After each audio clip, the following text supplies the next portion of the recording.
Top Congo FM 88.4, première radio d'information en République démocratique du Congo. Les gouverneurs des provinces ont besoin des moyens suffisants pour mieux gérer leurs entités. Il faut aussi penser à leur formation sur les règles de gestion des entités territoriales décentralisées, recommande un ancien gouverneur du Congo central.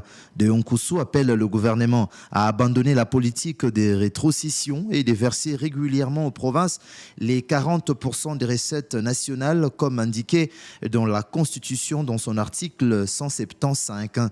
Il exige aussi la relance de la Caisse nationale des péréquations afin de supprimer les inégalités entre provinces.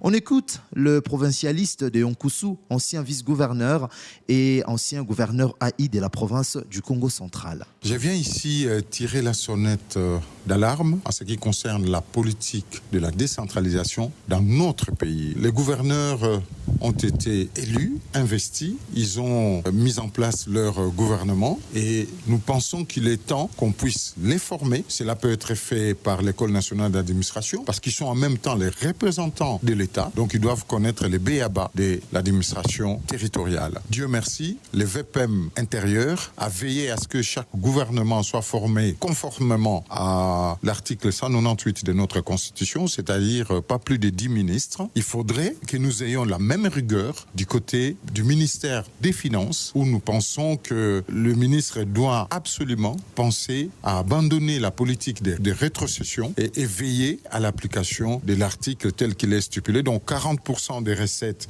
à caractère national sont allouées aux provinces et c'est là par la retenue à la source. Puisque nous sommes pragmatiques, on peut le faire par palier. Et aussi, il faut veiller à l'application de l'article 181. Cet article parle de la caisse de péréquation. Donc, pour corriger les inégalités entre les provinces, vous savez, en matière et de ressources et de développement, donc, il y a 10% des recettes à caractère national qui sont donc investies dans les provinces. Et nous disons ici que préconiser l'intervention du gouvernement central dans une province, c'est une bonne chose. Nous en avons déjà vu ici à Kinshasa.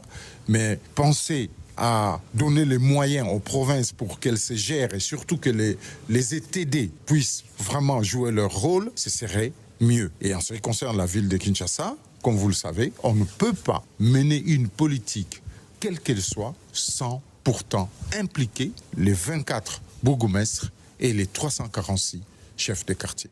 Voilà, c'était donc là les provincialistes de Yonkoussou. Je rappelle qu'il est ancien vice-gouverneur et gouverneur AI de la province du Congo central. Top Congo FM 88.4, première radio d'information en République démocratique du Congo.